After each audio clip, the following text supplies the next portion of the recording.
गंडपुरा रामपुरा बडगाम में encounter, इब्तिदाई firing के बाद रुक गया है फायरिंग का सिलसिला, इलाके में तलाशी कार्रवाई जारी है। बड़ी खबर गंडपुरा रामपुरा बडगाम से आ रही है। एनकाउंटर को लेकर बड़ी खबर इस वक्त की। इब्तिदाई फायरिंग के बाद रुक गया है फायरिंग का सिलसिला। गंडपुरा रामपुरा बडगाम में इलाके में तलाशी कार्रवाई जारी है। बड़ी खबर इस वक्त की। गंडपुरा रामपुरा बडगाम में एनकाउंटर, इब्तिदाई फायरिंग के बाद रुक गया है फायरिंग का सिलसिला, इलाके में तलाशी कार्रवाई जारी है। फोर्सेस की तलाशी कार्रवाई जारी है। रामपुरा बडगाम में एनकाउंटर के बाद इब्तिदाई फायरिंग के बाद फायरिंग का सिलसिला रुक गया है और रामपुरा बडगाम में इलाके में तलाशी कार्रवाई जारी है।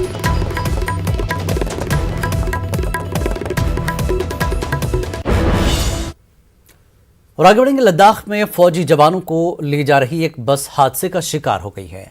इस दिलदोज हादसे में 7 फौजी जवान शहीद हो गए। हादसे में 19 फौजी जवान शदीद जख्मी हो गए हैं। नुब्रा से तुर्तुक जा रही इस बस को लरग्याब के करीब हादसा पेश आया। बताया जा रहा है कि गाड़ी ड्राइवर के काबू से बाहर हो गई थी और वो उसी से 90 फीट गहरी खाई में गिर गई। खबर मिलते ही फौजी, लेह पुलिस और मकामी लोगों ने राहत व बचाव का काम शुरू किया। 19 जख्मी जवानों को अस्पताल मुंतकिल किया गया है। 7 फौजी जवानों की मौके पर ही मौत हो गई थी। इस हवाले से पुलिस स्टेशन नुब्रा में केस दर्ज किया गया है। गाड़ी का ड्राइवर चंगमर का अहमद शाह था। मुख्तलिफ शख्सियात ने इस हादसे पर गहरे रंजगम का इजहार किया है।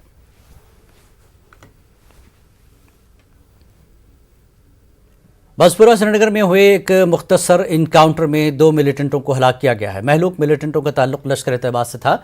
यह इनकाउंटर शाह फैसल कॉलोनी बसपुरा श्रीनगर में एक ज़ेर तामीर इमारत में हुआ। इनकाउंटर शुरू होने के कुछ वक्त के अंदर ही दोनों मिलिटेंटों को हलाक किया गया। इनकी पहचान शाकिर अहमद वाजा और आफरीन आफ्ताब मलिक के तौर पर हुई है। दोनों का ताल्लुक जिला शोपियां से है। महलूक मिलिटेंटों के कब्जे से एक AK-47 राइफल और एक पिस्तौल बरामद हुए हैं। सोवा एरिया श्रीनगर में, जिसमें श्रीनगर पुलिस को खबर मिला था कि लश्कर तैयबा का 2 टेररिस्ट साउथ कश्मीर से यहाँ आए हुए हैं। श्रीनगर पुलिस की एक छोटी टीम गई, उसको फॉलो कर रही थी। जाते अंदर से फायरिंग आ गया। रिटेलिएशन में दोनों टेररिस्ट मारे गए हैं। दोनों local terrorist, C category terrorist है। एक AK-47 राइफल, एक पिस्टल मिला है। अगांजपुरा अवंतीपुरा में सिक्योरिटी फोर्सेस और मिलिटेंटों के बीच हुए इनकाउंटर में लश्कर तैयबा के 2 मिलिटेंट हलाक हो गए हैं। यह इनकाउंटर कल रात 9 बजे के करीब शुरू हो गया था। फोर्सेस के सर्च ऑपरेशन के दौरान मिलिटेंटों और फौज का आमना सामना हुआ था। इसके बाद दोनों तरफ से गोलियों का तबादला शुरू हुआ। आज सुबह 4 बजे तक ये इनकाउंटर जारी रहा। इस दौरान दोनों मिलिटेंटों को हलाक किया गया। पुलिस के मुताबिक ये दोनों मिलिटेंट जिला बडगाम की TV आर्टिस्ट अमरीन बट की हलाकत में मुलविस थे। मिलिटेंटों के कब्जे से एक AK-56 राइफल, एक पिस्तौल और दीगर मवाद बरामद हुआ। इन दोनों ने हाल ही में मिलिटेंसी का रास्ता इख्तियार किया था। महलूक मिलिटेंटों की शनाख्त शाहिद मुश्ताक साकिना चाडोरा और फरहान हबीब साकिना पुलवामा के तौर हुई है। पुलिस का कहना है कि अवंतीपुरा में मारे गए मिलिटेंट अमरीन बट की हलाकत में मुलविस थे। IGP कश्मीर विजय कुमार ने इसे अमरीन कत्ल मामले में इंसाफ से ताबीर किया। कुमार ने कहा कि मकामी लोगों में खौफ और तजब्जुब पैदा करने के लिए अमरीन को सरहद पार से मिले इशारों पर कत्ल किया गया था। कुमार ने कहा कि 3 रोज के अंदर 10 मिलिटेंटों को हलाक किया गया है। इनमें 7 लश्कर से और 3 जैश के थे। IGP ने लोगों से अपील की है कि वो इस तरह की हलाकतों के खिलाफ खड़े हो जाएं। 2 LAT का टेररिस्ट मारा गया है और हम सब को याद है कि 2 दिन पहले एक TV एक्ट्रेस को मारा था। हम लोग तभी से उसको ट्रैक कर रहे थे। उसमें से दोनों मारे गए। लतीफ़ के डायरेक्शन पर दोनों ने किल किया था। तो जो हमारे लेट जो सिस्टर हैं अमरीन, उनको जस्टिस मिला है। जैसा कि हमारे जब पुलिस वाले पर अटैक के शहीद हुए थे, इसी जगह हम आप लोगों से बोले थे कि नया ट्रेंड है टेररिस्ट का कि लोगों में टेरर फैलाना, भय फैलाना, इसलिए सिविलियन को, वुमेंस को, छोटे बच्चों को टारगेट कर रहे हैं। हम सब देखे होंगे कि पिछले 2-3 दिन पहले TRF LAT की तरफ से एक पंपलेट, डिजिटल पंपलेट आया था। उसमें खुलेआम इन्होंने ऐसे टारगेट का बोला भी था कि हम पुलिस वाले सिविलियन जो बच्चों पर भी टारगेट करेंगे। ये कायराना हरकत है। पूरी सोसाइटी को इसके खिलाफ बोलना चाहिए। इवन कि आतंकवादी के फैमिली मेंबर को इसके खिलाफ बोलना चाहिए। कश्मीर में आए रोज बेगुनाहों का कत्लेआम हो रहा है। मरकजी सरकार को कोई फर्क नहीं पड़ता है। इन बातों का इजहार PDP सदर महबूबा मुफ्ती ने किया। महबूबा ने कहा कि मरकज की कश्मीर